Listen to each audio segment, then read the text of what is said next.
माँ दुर्गा के भजन और भेंट की बात हो तो पहला नाम नरेंद्र चंचल ही जहन में आता है। अब ये आवाज यादों में रह गई है। 80 साल की उम्र में वह इस दुनिया को भले ही अलविदा कह गए, लेकिन उनकी आवाज आज भी सबके दिलों में जिंदा है। चंचल ने भक्ति को नए सुर दिए हैं। माता रानी के आशीर्वाद ने उन्हें इतना प्रसिद्ध बनाया कि उनकी आवाज बॉलीवुड तक गूंज उठी। अपनी गायकी से उन्होंने न केवल भजनों और जगरातों में बल्कि अनेकों संगीत प्रेमियों के दिलों में अपने लिए खास जगह बनाई। लेकिन एक गलती के कारण उनकी आवाज अचानक से बंद हो गई और वो कई महीने तक अपनी ही आवाज सुनने के लिए तरसते रहे। इसकी चर्चा हम आगे वीडियो में करने वाले हैं। साथ ही जानेंगे कि कैसे कम उम्र में इन्होंने मोहम्मद रफ़ी के गाने सुने और फिर ठान लिया कि आगे चलकर गायक ही बनना है और एक बेहतरीन गायक बन के दिखाना है। भजन गाने से लेकर बॉलीवुड तक का सफल सफर इन्होंने कैसे तय किया और कैसे एक समय पर ये बॉलीवुड में भी अपनी आवाज का जादू बिखेर पाए, वो सब आज हम विस्तार से बताएंगे। नरेंद्र चंचल का जन्म 16 अक्टूबर 1940 को पंजाब के अमृतसर में नमक हांडी स्थान पर एक पंजाबी परिवार में हुआ था। इनका वास्तविक नाम नरेंद्र खरबंदा था। इनकी मां का नाम कैलाशवती था, जो पूजा पाठ में गहरी रुचि रखती थी और भजन गाने में भी निपुण थी। नरेंद्र चंचल के पिता का नाम चेतराम खरबंदा था, जो शेयर मार्केट से जुड़े थे, लेकिन बाद में शेयर मार्केट में उन्हें भारी नुकसान हुआ, जिसके कारण घर की आर्थिक स्थिति बिगड़ गई।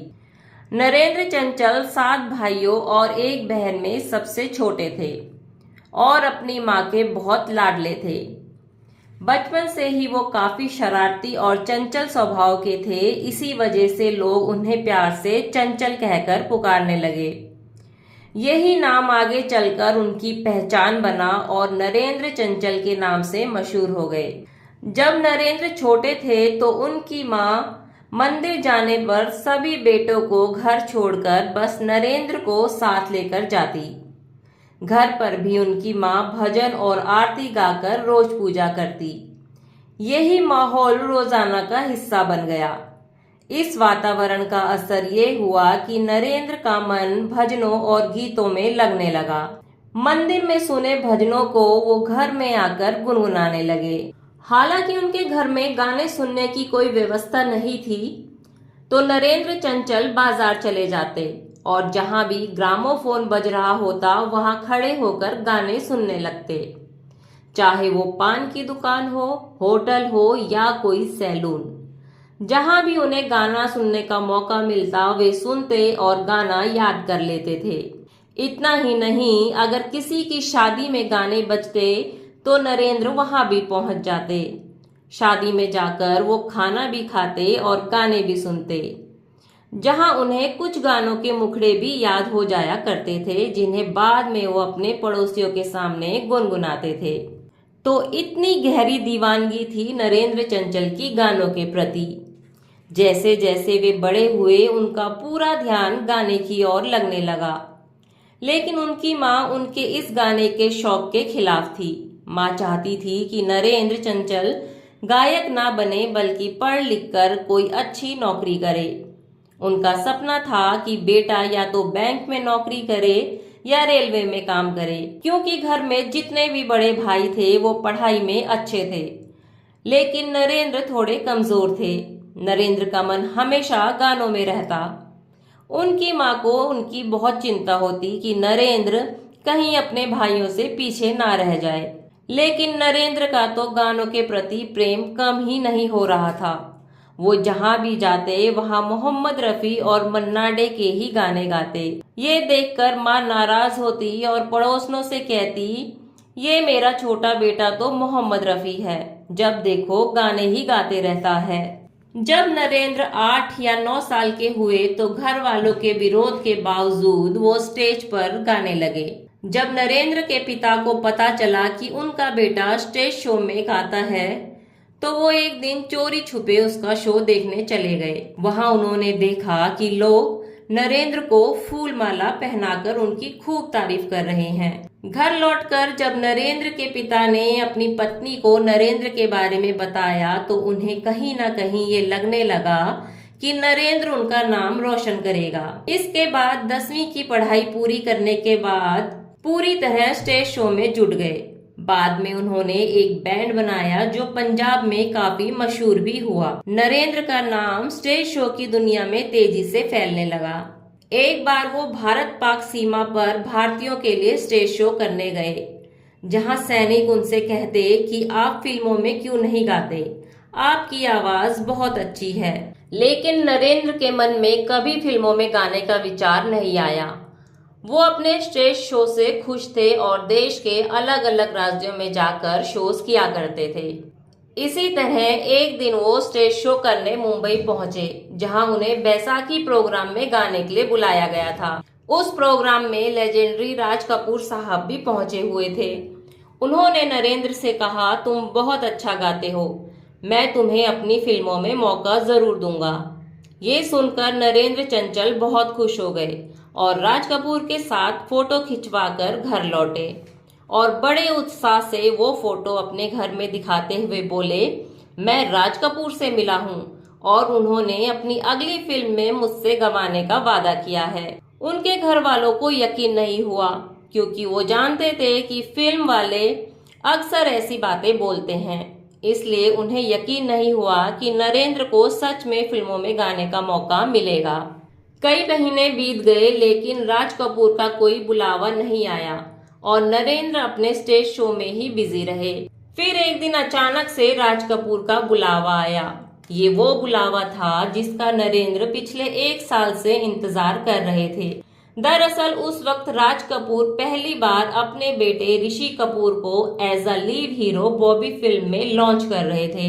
इस फिल्म में राज कपूर ने कई नए कलाकारों को मौका दिया, चाहे वो खुद ऋषि कपूर हो, अभिनेत्री डिम्पल कपाड़िया हो या फिर गायक शैलेंद्र सिंह। और एक थे नरेंद्र चंचल, जिन्होंने बॉलीवुड में पहला कदम बॉबी फिल्म से रखा था। इस फिल्म में उनका एक ही गाना था जो काफी लोकप्रिय हुआ और इसी गाने के लिए उन्हें बेस्ट प्लेबैक सिंगर के अवार्ड से सम्मानित किया गया। ये अपने आप में एक बड़ी उपलब्धि थी। इसके बाद इन्होंने कई फिल्मों में गाने गाए। बॉबी के बाद साल 1974 में आई बेनाम फिल्म में उन्होंने एक गाना गाया, जिसे दर्शकों ने खूब पसंद किया। हालांकि नरेंद्र ने फिल्मों में बहुत कम गाने गाए, लेकिन जितने भी गाए वो सब के सब हिट हुए। बाद में मनोज कुमार ने अपनी फिल्म रोटी कपड़ा और मकान में उनसे गाना गवाया, जो काफी मशहूर हुआ।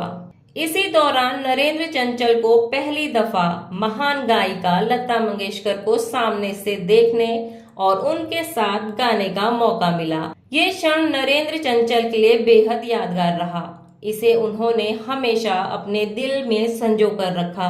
हालांकि उस समय तक नरेंद्र अपने स्टेज शो के जरिए ही मशहूर थे और फिल्मों में गाकर उन्हें बेस्ट प्लेबैक सिंगर का अवार्ड भी मिला, लेकिन उनकी पहचान अभी इतनी नहीं बनी थी कि लोग उन्हें घर घर तक पहचान सके। मगर ये पल भी बहुत जल्द नरेंद्र चंचल के जीवन में आया। साल था 1980 का और फिल्म का नाम था आशा, जिसमें नरेंद्र ने एक भजन का टाइटल गाया, जिसका नाम था तूने मुझे बुलाया शेरा वालिए। इस भजन ने नरेंद्र चंचल की किस्मत ही बदल दी। ये भजन हर मंदिर में, नवरात्रों में और आज भी वैष्णो देवी की यात्रा के दौरान अनेक जगहों पर सुनाई देता है। इस सफलता की खुशी में नरेंद्र सबसे पहले कटरा के वैष्णो देवी मंदिर पहुंचे और माता रानी से प्रार्थना की कि उनका आशीर्वाद यूं ही बना रहे। कहा जाता है कि नरेंद्र चंचल हर साल 19 दिसंबर को कटरा स्थित वैष्णो देवी के दर्शन को जाया करते थे और वहां माता के भजन भी गाया करते थे। इसी के साथ साथ उनका करियर भी दिन प्रतिदिन ऊंचाइयों को छूने लगा। फिर साल 1983 में राजेश खन्ना की फिल्म अवतार में फिर एक बार नरेंद्र ने ऐसा भजन गाया जो आज भी दुर्गा पूजा पंडालों में पहली पसंद है, जिस गाने का टाइटल था चलो बुलावा आया है माता ने बुलाया है। उसके हिट होने के बाद नरेंद्र का करियर 7वें आसमान पर पहुंच गया। उनके पास स्टेज शो करवाने के लिए लोगों की लंबी लाइन लग गई थी। नरेंद्र अब एक बड़े सिंगर बन चुके थे। हिंदी और पंजाबी के साथ साथ बंगाली और मराठी में भी गाने लगे थे। एक दिन वैष्णो देवी से, जहां नरेंद्र हर साल जाते थे, वहां से बुलावा आया कि एक छोटे से प्रोग्राम में उन्हें गाना है। लेकिन उस समय नरेंद्र अपने स्टारडम के गरूर में थे और मंदिर वालों से कह दिया कि अभी उनके पास टाइम नहीं है, जबकि उनके पास टाइम था। नरेंद्र चंचल ने अपने एक इंटरव्यू में खुद बताया कि जब उन्होंने वैष्णो देवी में गाने के लिए मना किया तो अगले दिन ही उनकी आवाज चली गई। वो कुछ बोल भी नहीं पा रहे थे और गूंगे की तरह इशारों में बात करने पर मजबूर हो गए थे। जब उन्हें अपनी गलती का एहसास हुआ तो वो माता रानी के चरणों में जाकर माफी मांगने लगे। उनको महसूस हुआ कि जिन माता रानी की कृपा से उनके भजन गाकर यहाँ तक पहुँचे हैं, उसी स्टारडम के गुरूर में उन्होंने माता का अपमान कर दिया, इसलिए उन्हें ये सजा मिली। काफी लंबे समय तक शारीरिक और मानसिक पीड़ा सहने के बाद और कुछ इलाज करवाने के बाद उनकी आवाज वापस आ गई। इस घटना के बाद नरेंद्र के मन में ये दृढ़ विश्वास बन गया कि माता से बड़ा कोई नहीं है। उन्होंने ठान लिया अब वो फिल्मी गाने नहीं गाएंगे बल्कि सिर्फ और सिर्फ भजन गाएंगे।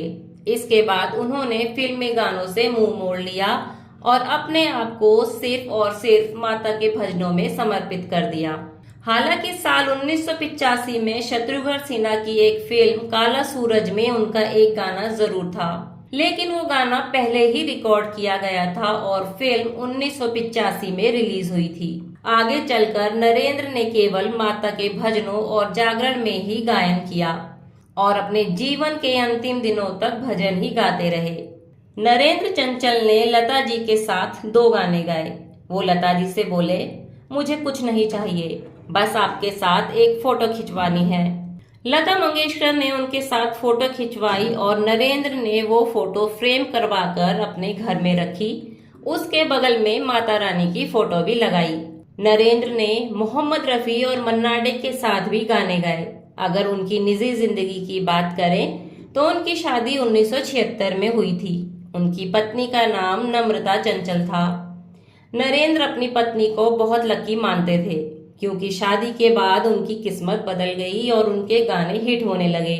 नरेंद्र के 3 बच्चे हैं, एक बेटी कपिला चंचल, 2 बेटे सिद्धार्थ चंचल और मोहित चंचल। हालांकि नरेंद्र ने हमेशा अपने बच्चों को संगीत की दुनिया से दूर रखा। 80 साल की उम्र में उनकी अचानक तबीयत बिगड़ी और दिल्ली के अपोलो अस्पताल में उन्हें भर्ती कराया गया। वहीं उन्होंने 22 जनवरी 2021 को आखिरी सांस ली, लेकिन अपने भजन और गीतों से आज भी लोगों के दिलों में जिंदा है। तो आपकी उनके भजनों और गीतों के बारे में क्या राय है, कमेंट बॉक्स में जरूर बताएं।